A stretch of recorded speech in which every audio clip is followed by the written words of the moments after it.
부동산 정책도 옳았다. 그리고 부동산을 활성화시켰다. 규제 완화를 해서 뭐 이런 이야기를 하잖아요. 뭐 공급을 늘려서 집값을 잡았다고 하는데, 네. 근데 조선일보에서도 공급이 엄청 줄었다고. 아니요, 공급이 없어. 공급이 지금 줄을 수밖에 없지. 그리고 시장 경제를 잘못 이해하고 계시는 게, 아니 국가가 할 일, 정부가 할 일은 공공 임대주택이랄지 공공 분양주택을 끊임없이 공급하는 게 보수건 리버럴 정부건 그게 해야 될 일입니다. 본인들이 개입해서 지난번에 문재인 정부도 최대 실적이 그거예요. 실책이 본인들이 개입해가지고 어떤 부동산 가격을 내릴 수 있다 또는 주식 가격을 올릴 수 있다. 그것 자체가 잘못된 겁니다. 그리고 대통령실 홈페이지에 그렇게 써놨더만요. 민간이 주도하고 이 대통령이나 정부는 뒤에서 받쳐만 준다. 그게 맞는 거예요. 그럼 부동산이나 주식이나 기업이나 다 그렇게 가면 되거든. 근데 본인들이 선거 치르기 위해서 또는 본인들이 유주택자들 마음을 좀 표를 사기 위해서 그런 포퓰리즘 정책을 취해놓고 본인들이 기득권자들에게 대해서 취한 포퓰리즘은 포퓰리즘이 아니고 야권에서 서민들에게 취하려고 했던 포퓰리즘은 포퓰리즘이기 때문에 포퓰리즘은 마약과 같은 것이다라고 비판하면서 국무회의에서 발언을 했잖아요. 이것 자체가 자기 인식이랄지 자기 객관화가 지금 안 돼 있는 사람이라는 거죠. 이분 자체가. 그러니까 뭘 모르고 있는 거야. 굉장히 무지하다는 거는 그런 지피지기거든요. 세상을 알고 자기를 알아야 되는데 자기도 모르고 세상도 모르면서 본인이 다 안다고 생각해. 자기 확신에 차 있어서 계속 이쪽으로 가야 맞다라고 생각. 이게 정말 제가 몇 번 말씀드렸지만 초기부터 그런 냄새가 나더니 강남에 있는 부동산 중개업소에 근무하시는 분들의 경제 인식 정도밖에 안 돼요. 대통령의 인식이. 그냥 부동산 가격만 띄우면 경제가 잘 돌아간다. 부동산 가격만 막으면 경제가 잘 돌아간다. 이렇게 생각하는 분이에요. 지금까지 나온 발언들을 보면. 이분은 경제에 대한 어떤 이게 경제가 얼마나 복합적이고 작용과 부작용과 반작용들이 있는지에 관한 인식이 없어. 정말 큰일 났어요. 큰일 났다. 농담이 아니라 진짜 큰일 났어요, 진짜. 어떡하지 이거? 현실인식이 안 돼 있는 거죠. 그러니까 뭐 현실인식을 주입하기 위해서는 일단 참모진들의 기능이 되게 활성화가 돼야 되잖아요. 그러니까 아무래도 대통령실에 대통령이 있다 보면은 뭐 물론 이제 언론 뭐 뉴스를 보고 그런 대통령도 있겠지만 어쨌든 참모진들의 보고를 바탕으로 이제 판단을 내리기 때문에 진짜 옛날에 이제 구중궁궐이 휩싸였었다 그랬잖아요. 그래서 그렇죠. 그거를 타파하겠다고 용산까지 온 거 아니었겠습니까? 근데 사실은 지금 역대 대통령 중에서 가장 지금 현실인식이 안 돼 있는 대통령인 것 같고 저는 그 원인이 참모 기능이 완전히 붕괴된 데 있다라고 좀 생각을 해요. 그러니까 아까 말씀드렸던 거, 그러니까 뭐 대통령이 모르는 상태에서 대통령의 사과 메시지가 나간 거 아니냐는 의심이 이 참모 기능의 붕괴를 좀 단적으로 반영하고 있다고 좀 보거든요. 그러니까 저는 정상근 기자님의 말씀에 조금 반박을 하자면은 참모가 문제가 아니야. 그런 것 같아요. 내가 그러니까 보기에는 이 참모 기능이 왜 붕괴가 됐겠어요? 그러니까 본인이 일종의 좀 레드팀을 용납하지 못하니까 참모 기능이 붕괴가 된 거 아니겠어요? 그러니까 맨날 제가 뭐 저도 들은 얘기를 다 할 수는 없지만 다 할 수는 없어. 너무 버럭버럭 화를 내셔가지고 거의 욕설 수준의 얘기가 나온다는 본인 얘기에 이거 입맛에 맞지 않으면은 이준석 대표도 그런 이야기 했잖아요. 사석에서 이 땡땡 저 땡땡 이야기를 한다고. 아니 그러니까 그러면은 그냥 참모들은 입을 다물 수밖에 없습니다. 이거는 대통령이 문제니까 정말로 내가 어제 그거를 보면서 심증이 확신으로 변했어요 진짜. 이거는 그러니까 이런 얘기까지 이제 나오는 이유가 있는 거니까 탄핵이 경제다. 탄핵이 민생이다.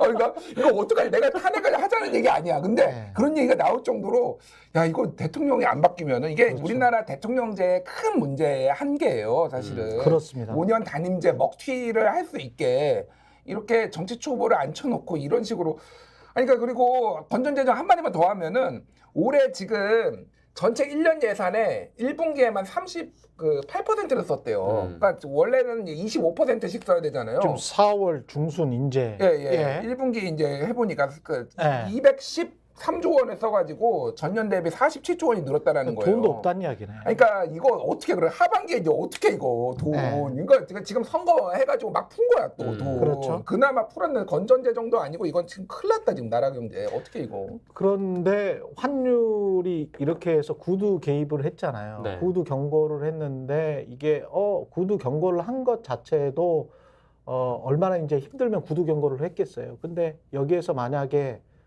생각보다 돈이 없는 것 같다. 그러면 환율에 개입하려면 이게 이제 일단 이 돈을 써야 되거든. 돈을 써야 되는데 돈이 저쪽이 돈이 별로 없는 것 같네 라고 생각을 하면 이른바 이제 상어떼 같은 투자자들이 달려들 가능성이 높기 때문에 정부 입장으로서도 바로 개입하기도 아마 힘들 겁니다.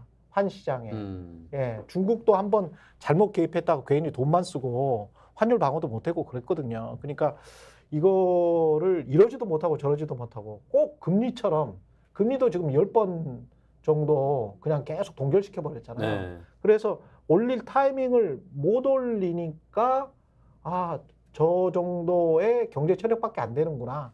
투자자들이 그렇게 생각하니까 주식시장도 더 이상 올라가지 않죠. 부동산 시장도 아무리 그렇게 펌프질 해봐야 하반기 되면 이제 드러날 거예요. 지금 모든 게. 숫자 또 하나 말씀드리면은 지금 외평기금에서 돈이 세수가 안 거치니까 돈을 계속 이제 땡겨서 쓰고 있거든요. 원화를 땡겼습니다. 지금. 예, 외평기금이 근데 올해 이제 정부가 계획을 한 거는 세수가 그래도 안 거치니까 한 20조 원 정도 계획을 해놨어요 지금. 또 땡겨 쓰려고? 네, 땡겨 쓰려고 이미 계획이 나와 있어 기재부에서. 한국은행 마이너스 통장도 쓰고 그건 따로고 외평기금에서 또 쓴다는 이야기예요. 근데 지금 6일 전 기사인데 벌써 10조 원 썼대요.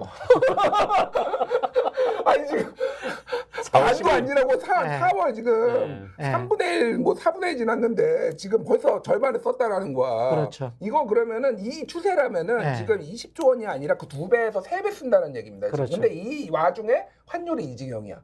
이거 어떻게 하면 좋아 이거? 그러니까 가정경제로 생각하면 돈은 제대로 못 벌면서 부채는 계속 쌓이면서 또 돈은 또 쓸데없는 곳에 막 써. 그런데 법인세랄지 돈 깎아줄 때는 또 다 깎아줘. 자기가 생각할 때 친한 사람들 있잖아요. 그리고 보살펴줘야 될 것 같은 사람들한테는 다 깎아줘. 근데 그 깎아주는 쪽이 굉장히 힘센 사람들이야. 돈이 많은 사람들이야. 그쪽은 또 다 깎아줘. 어렵다고. 그러면서 이제 말은 또 서민들을 두텁게 어떻게 보호해야 된대. 근데 서민들을 두텁게 보호하려면 돈이 있어야 되는데 돈이 없어.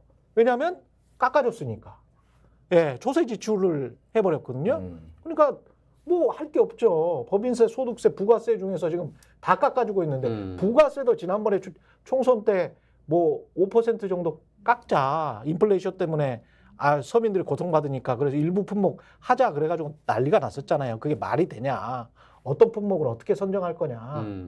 근데 그런 것들이 지금 인플레이션을 오히려 뭐랄까요. 부추기는 각종 정책을 취하면서 인플레이션도 못 막고 부채는 계속 늘리고 그리고 한쪽에서는 또 계속 돈만 깎아주면서 세금만 깎아주면서 세금 깎아준 걸로 뚝뚝뚝 떨어져서 너희들이 그걸 이렇게 고개 쳐들고 이걸 뭔가 뚝뚝 떨어지는 빗물을 먹으면 언젠가는 너희들도 목의 갈증이 해소될 거야. 이 말을 지금 하고 있는 거예요. 대통령이. 스픽스는 말하는 언론입니다. 대세는 유튜브, 그중에서 스픽스. 좋아요, 댓글, 구독, 알림 설정. 여러분이 저희를 사랑해 주시고 우리가 여러분을 사랑하는 4가지 방법입니다.